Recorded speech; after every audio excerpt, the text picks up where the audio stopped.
Good morning all of you. आज की class में आप सभी का स्वागत है। आज हम जो हमारा उद्यमिता विकास सब्जेक्ट है उसके चैप्टर नंबर 4 के बारे में पढ़ेंगे। चैप्टर नंबर 4 जो है वह है प्लानिंग ए स्मॉल स्केल इंडस्ट्रीज, मतलब लघु उद्योगों का नियोजन।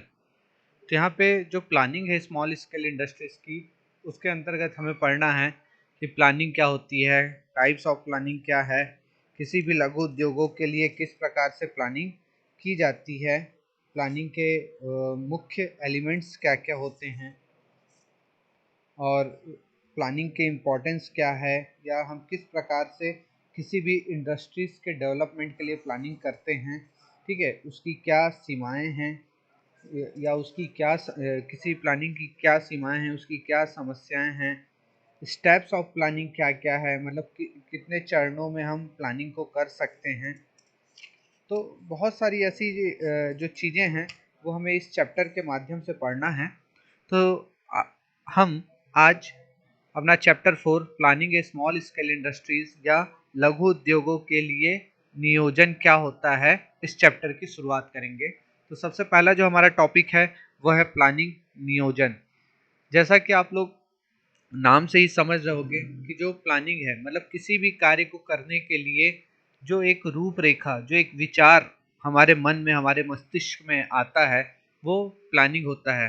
जैसे हम रात को सोते हैं और जो हमें ड्रीम्स आते हैं वो भी क्या होते हैं, हमारे फ्यूचर को लेकर जो हमारे दिमाग में बातें चलती रहती हैं वो प्लानिंग होती है। हम जो सोचते हैं वो सारी चीज़ें प्लानिंग के ही अंतर्गत आती हैं। आप यहाँ पे बैठे हो, पढ़ाई कर रहे हो, तो ये सब क्या है, एक प्लानिंग के तहत है कि आपको आगे एग्ज़ाम देना है, एग्ज़ाम में अच्छे मार्क्स लाना है, आपको डिप्लोमा के सर्टिफिकेट्स लेने हैं ताकि आप अपने भविष्य में जाकर नौकरी के लिए, व्यवसाय के लिए एप्लीकेबल हो सको और अपने भविष्य को सुनहरा बना सको।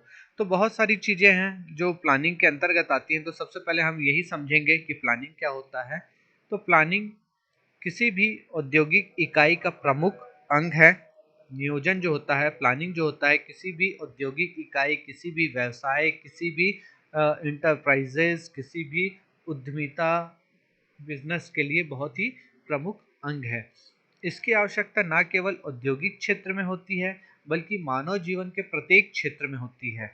कुशल नियोजन हेतु पर्याप्त अध्ययन, चिंतन, मनन एवं परिश्रम की आवश्यकता पड़ती है। यदि आप वेल प्लान करते हो तो वेल प्लान करने के लिए सबसे पहले आपको जिस चीज़ के लिए भी आप प्लानिंग कर रहे हो उसके बारे में आपको स्टडी करना पड़ता है, सोचना पड़ता है, बहुत ज़्यादा हार्डवर्क करना पड़ता है।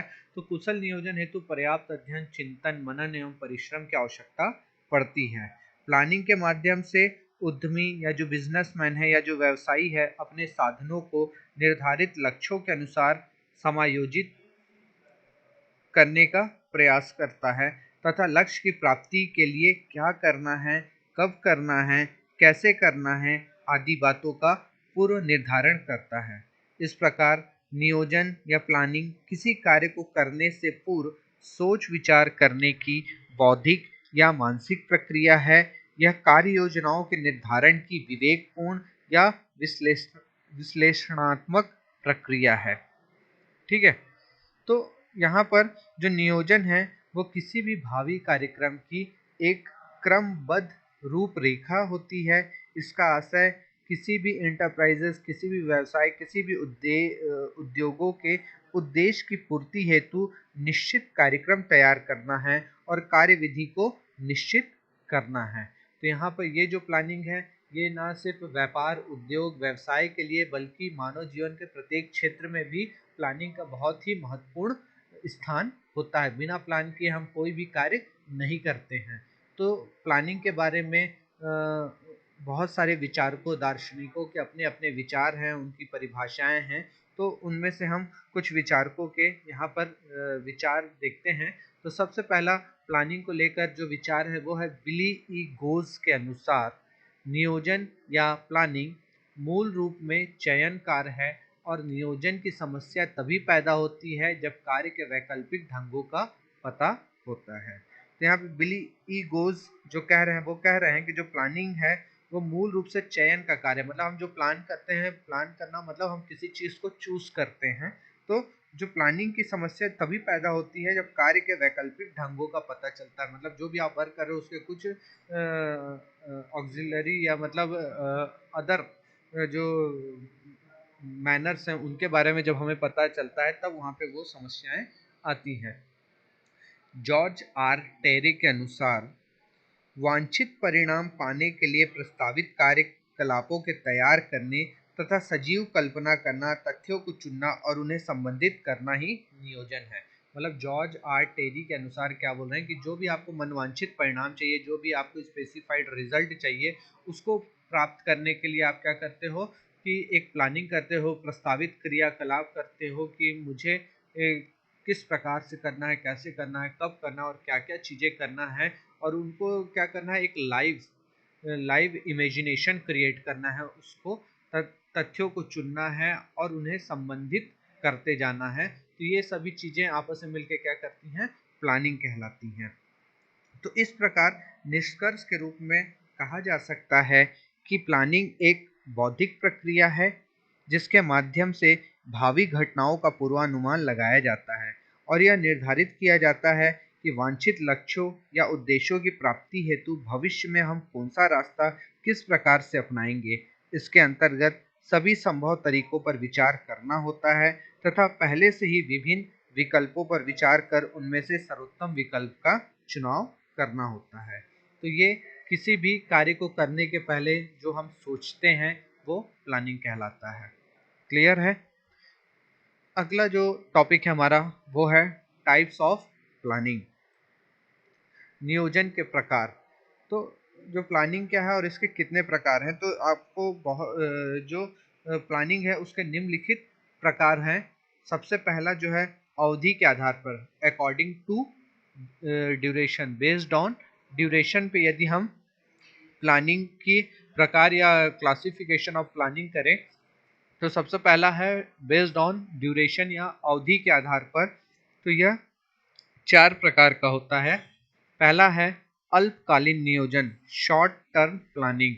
तो शॉर्ट टर्म प्लानिंग या अल्पकालीन नियोजन जो होता है, जैसा कि नाम से ही समझ में आता है कि ये कुछ समय के लिए या अल्पकाल के लिए होता है। तो थोड़े समय के लिए जो नियोजन किया जाता है, थोड़े समय के लिए जो प्लानिंग की जाती है उसे अल्पकालीन नियोजन कहते हैं। इसमें तात्कालिक आवश्यकताओं को ध्यान में रखा जाता है। अल्पकालीन नियोजन दीर्घकालीन नियोजन के एक भाग के रूप में भी हो सकता है। दूसरा जो होता है दीर्घकालीन नियोजन, मतलब लॉन्ग टर्म प्लानिंग, जो हम लंबे समय तक जो प्लान करते हैं उसे हम दीर्घकालीन नियोजन कहते हैं। तो दीर्घकालीन नियोजन सुदूर भविष्य को ध्यान में रखते हुए लंबे समय के लिए किया जाता है।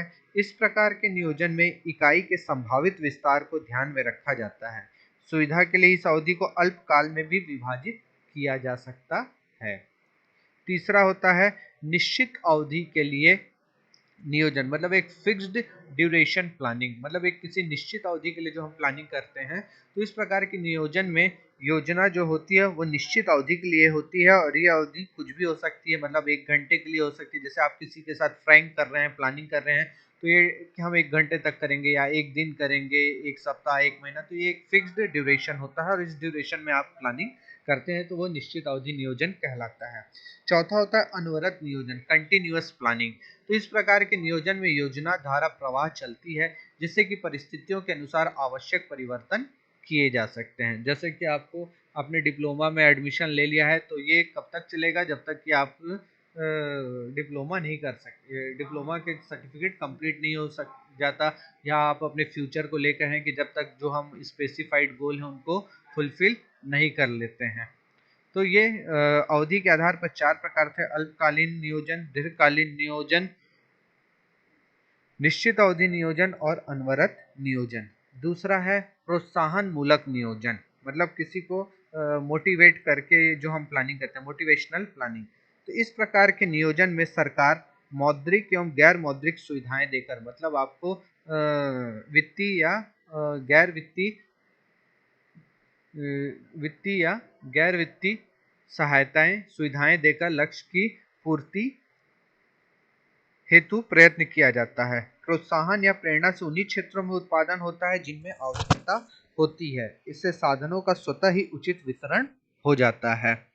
तीसरा है आपका भौतिक नियोजन, फिजिकल प्लानिंग। तो इस प्रकार के नियोजन में योजना के लक्ष्यों को भौतिक इकाइयों में व्यक्त किया जाता है। योजना आयोग के अनुसार भौतिक नियोजन वह प्रयत्न है जिसके द्वारा विकास संबंधी प्रयत्नों को साधनों के वितरण एवं वस्तुओं की उपलब्धि के रूप में प्रकट किया जा सकता है। चौथा है वित्तीय नियोजन, फाइनेंशियल प्लानिंग। इस प्लानिंग में या इस प्लानिंग के दौरान वित्तीय नियोजन में भौतिक लक्ष्यों को मुद्रा में व्यक्त किया जाता है। इस प्रकार के प्लानिंग में यह अनुमान लगाया जाता है कि भौतिक लक्ष्यों को प्राप्त करने के लिए कितना व्यय किया जाएगा तथा आवश्यक धनराशि कहाँ से आएगी। इसके अलावा जो है वह है मुख्य एवं अनुपूरक नियोजन, मतलब मेन और ऑक्सिलरी प्लानिंग। तो प्रारंभ में बनाई गई योजना को मुख्य प्लानिंग कहते हैं या मेन प्लानिंग कहते हैं। कई बार मुख्य योजना में कुछ कमियां रह जाती हैं अथवा किन्हीं कारणों से मुख्य योजना में परिवर्तन आवश्यक हो जाता है। तो ऐसी स्थिति में सुधार के लिए जो योजना बनाई जाती है उसे अनुपूरक नियोजन कहते हैं। तो हर बार क्या होता है, जब भी हम कोई प्लानिंग करते हैं तो वो मेन प्लानिंग ही होता है, लेकिन यदि उसमें कुछ कमी रह गई या उसमें सुधार करना है तो वो जो पिछली प्लानिंग रहेगी वो क्या कहलाएगी, आपकी अनुपूरक प्लानिंग कहलाती है।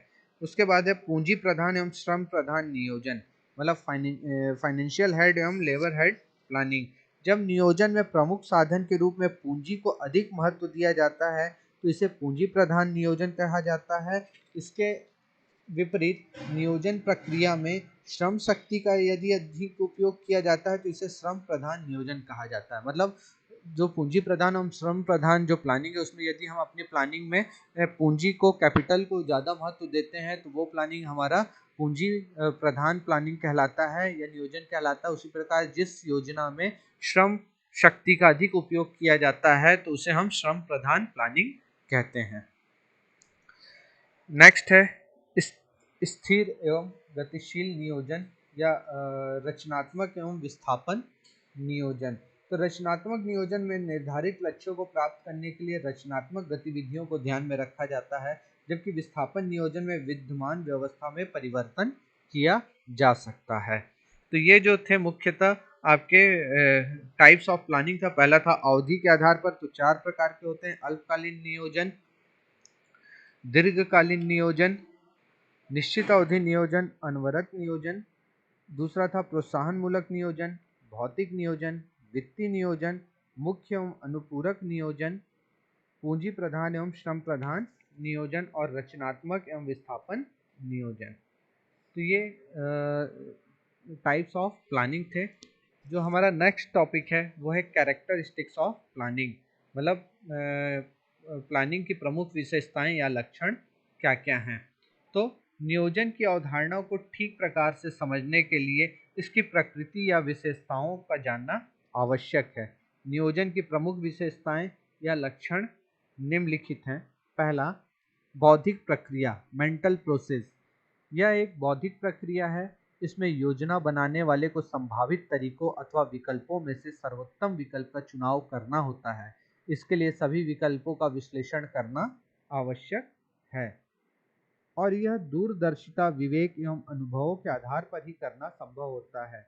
इसलिए नियोजन को अति विशिष्ट बुद्धि वाला कार्य कहा जाता है जिसे सामान्य व्यक्ति नहीं कर सकता। दूसरा है लक्ष्य या उद्देश्यों पर बल। तो जो भी आपके ऑब्जेक्ट हैं या जो भी आपके एम्स हैं, गोल हैं, उन पर एफर्ट डालना, उन पर फोर्स लगाना। तो प्लानिंग के लिए उद्देश्यों को निर्धारित करना अति आवश्यक है। नियोजन उद्देश्यों की स्थापना ही नहीं करता बल्कि उनकी प्रगति तथा उनकी प्राप्ति तथा क्रियान्विति का मार्गदर्शन भी करता है। इसलिए इसे लक्ष्य निर्धारित करने और उन्हें प्राप्त करने का एक साधन माना गया है। तीसरा है भावी अनिश्चितताओं का पूर्वानुमान। तो नियोजन के अंतर्गत, प्लानिंग के अंतर्गत प्रबंध भविष्य में घटित होने वाली घटनाओं का पूर्वानुमान लगाता है। इससे वांछित लक्ष्यों को प्राप्त करने में आने वाली कठिनाइयों का पता चलता है। इसके लिए प्रबंध को आंतरिक संसाधनों तथा बाह्य वातावरण का भी विश्लेषण करना पड़ता है। सर्वव्यापकता, यूबिक्विटी। तो जो नियोजन है वो एक सर्वव्यापी कार्य है। इसे व्यावसायिक व गैर व्यावसायिक सभी प्रकार के संगठनों में प्रत्येक स्तर पर करना होता है। ऐसा सोचना गलत है कि प्लानिंग का उत्तरदायित्व केवल सर्वोच्च प्रबंध का है। वास्तव में प्लानिंग का उत्तरदायित्व प्रत्येक कार्यक्षेत्र में विभागीय प्रबंधकों तथा पर्यवेक्षकों सहित सभी का है। अंतर केवल इतना होता है कि सर्वोच्च प्रबंध नियोजन करते समय उपक्रम केवल आंतरिक नियोजन पर ही ध्यान देता है। नेक्स्ट है समन्वय, कोऑर्डिनेशन। प्लानिंग का कार्य उपक्रम स्तर के साथ विभागीय स्तर पर भी होता है। विभिन्न विभागों की योजना उपक्रम की योजना के ही भाग होते हैं।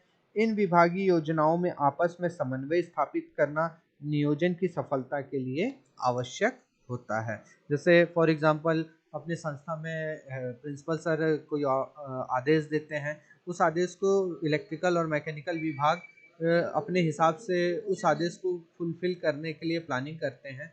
तो यहाँ पर जो मेन एम है वो क्या है कि जो आदेश दिया गया संस्था स्तर पर उसको फुलफिल करना, विभाग उसको अपने हिसाब से प्लानिंग करके फुलफिल करने की कोशिश करता है। सतत प्रक्रिया, कंटिन्यूअस प्रोसेस। प्लानिंग की प्रक्रिया निरंतर चलती रहती है। समय, संसाधन तथा स्थिति परिवर्तित होने के साथ इसके लक्ष्य या उद्देश्य तथा कार्यविधि परिवर्तित करनी पड़ती है। इस प्रकार नियोजन का कार्य तब तक चलता रहता है जब तक संस्था अस्तित्व में रहती है। इसके अलावा जो है वह है प्रबंध का प्राथमिक कार्य। नियोजन प्रबंध के समस्त कार्यों में आधारभूत कार्य या प्राथमिक कार्य होता है। उसके अलावा है प्राथमिकताओं का निर्धारण की प्लानिंग उपक्रम के साधनों के अनुकूलतम उपयोग हेतु गुण, दोष, समस्याओं व चुनौतियों की पहचान करना है एवं उन परिस्थितियों एवं साधनों का अधिकाधिक लाभ उठाने हेतु कार्यों की प्राथमिकता का क्रम भी निर्धारण करना है। ठीक है। अब जो नेक्स्ट टॉपिक है वो है एलिमेंट्स ऑफ प्लानिंग। प्लानिंग में जो मूल तत्व हैं, किसी भी प्लानिंग के किसी भी नियोजन के जो मूल तत्व हैं वो क्या क्या होते हैं। तो प्लानिंग में निम्नलिखित तत्व हैं।